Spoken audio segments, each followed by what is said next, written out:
जय भीम सभी साथियों को। मेरा नाम डॉक्टर विक्रम है, MBBS MD। आज अंतर्राष्ट्रीय महिला दिवस यानी इंटरनेशनल वुमेन डे है, 8 मार्च। और जैसा कि आप सभी जानते हैं कि महिलाओं का हमारे समाज के विकास के लिए कितना योगदान रहा है। इसमें एक बहुत बड़ा एग्जाम्पल मैं आपको देना चाहूँगा, जिन्होंने महिलाओं की शिक्षा और विकास के लिए कई कार्य किए। वो बहुत समाज से लड़ी कि महिला की शिक्षा पूरी होनी चाहिए, और उन्होंने कई कॉलेज और हॉस्टल्स भी खोले जिसमें महिला सुरक्षित पढ़ सके। मैं बात कर रहा हूँ माता सावित्रीबाई फुले की, जिन्होंने इतने कैपेसिटी बिल्ड की महिलाओं के कि वो समाज की उन्नति या उसमें योगदान करने में सफल रही। और हमें भी उनसे प्रेरणा लेकर अपने समाज की बेटियों को की शिक्षा के लिए प्रोग्रेसिव होना चाहिए। इसीलिए ये आज का वीडियो मैं महिलाओं को डेडिकेट करना चाहता हूँ, समर्पित करना चाहता हूँ, जो कि है महिलाओं में सबसे ज़्यादा पाए जाने वाला कैंसर, जिसको हम बच्चेदानी के मुंह का कैंसर भी कहते हैं। इसके केस की बात करूँ तो ये कैंसर महिलाओं में सबसे ज़्यादा पाया जाता है, और हर साल इसके 1 लाख नए केस सिर्फ इंडिया में आते हैं, और उसमें से 60,000 केस में से उन महिलाओं की मृत्यु भी हो जाती है। और पिछले साल 2022, पिछले साल 2022 में WHO की रिपोर्ट में लिखा था कि इंडिया में ही 1,27,000 से ज़्यादा केस पाए गए, जिसमें 80,000 महिलाओं की मृत्यु हो गई।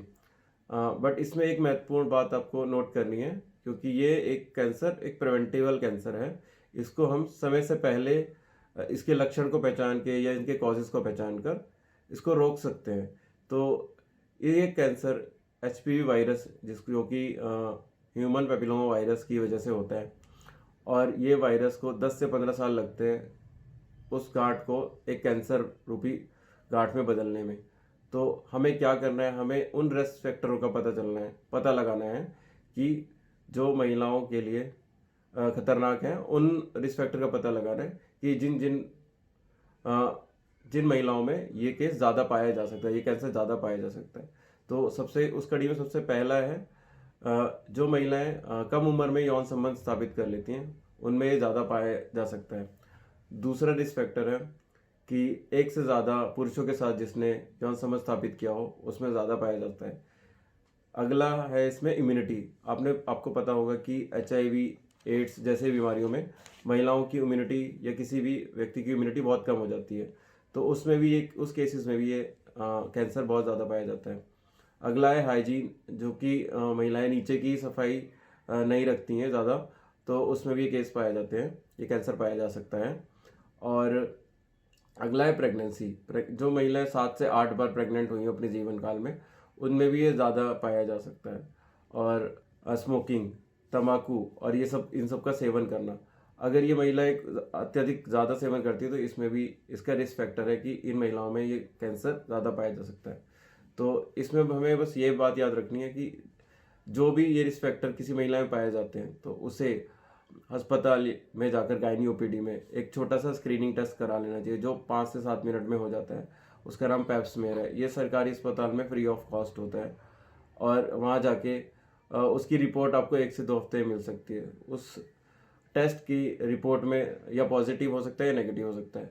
तो पॉजिटिव होता है तो ये बात अच्छी है कि आपने समय से पहले ही उसको पकड़ लिया है, और आप डायग्नोस्टिक टेस्ट जैसे बायोप्सी यानी टुकड़े की जांच करवा के उस कैंसर को पनपने से पहले ही रोक सकते हैं। और अगर ये नेगेटिव आता है तो चिंता की कोई बात नहीं है। इसको हम नेगेटिव आता है तो बहुत अच्छी बात है, और अगले 3 साल या 5 साल में इस टेस्ट को दोबारा रिपीट करवा सकते हो। इसलिए इस कैंसर का जिस महिला में ये रिस्क फैक्टर प्रेजेंट है, उनको तो ज़्यादा सतर्क रहना चाहिए कि उन्होंने स्क्रीनिंग टेस्ट कराना ही कराना है, मगर बाकी महिलाओं को भी ये स्क्रीनिंग टेस्ट कराना चाहिए।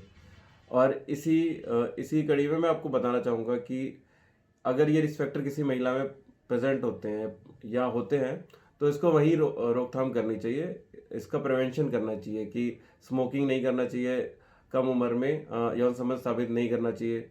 अगर यौन प्रक्रिया है तो उन्हें बैरियर मेथड यानी कॉन्डम का यूज़ ज़्यादा करना चाहिए, और स्मोकिंग नहीं करना चाहिए, हाइजीन बेटर रखना चाहिए, और खाने का बहुत ध्यान रखना है कि इम्यूनिटी भी आपकी बनी रहे।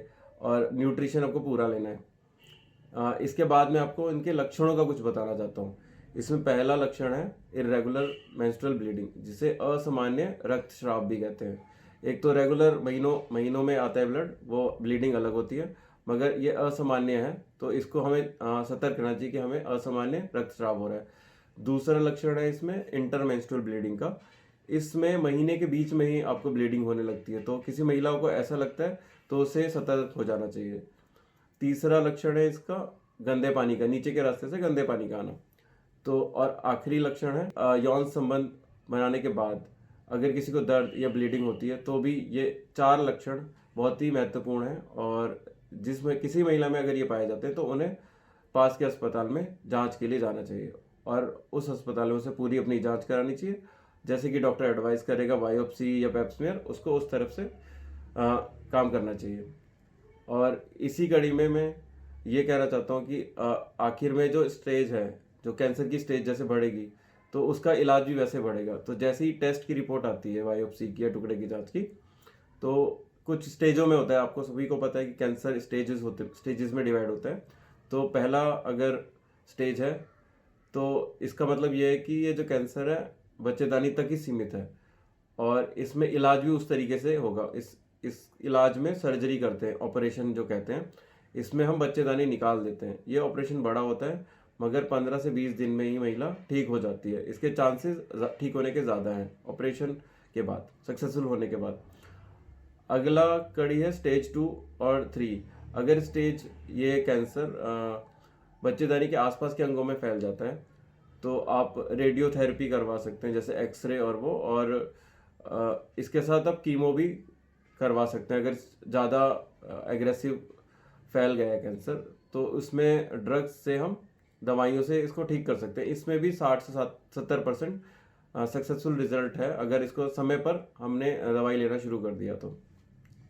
और इसी कड़ी में मैं एक नई चीज़ बताने जा रहा हूँ कि जो वैक्सीन है, वैक्सीन भी इस वायरस को रोकने में, इस कैंसर को रोकने में एक कारगर है, और जिसे हम टीका भी कहते हैं।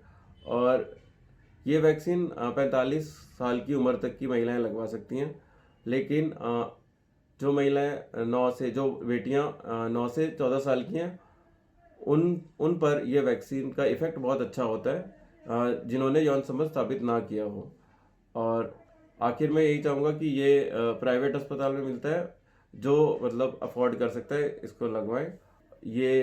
इस वीडियो को मैं चाहता हूँ कि आप सभी ना अपने आप तक ही सीमित ना रखकर अपनी परिवार में रह रही बेटियों और महिलाओं तक भी साझा करें, क्योंकि महिलाओं का विकास ही समाज का विकास है।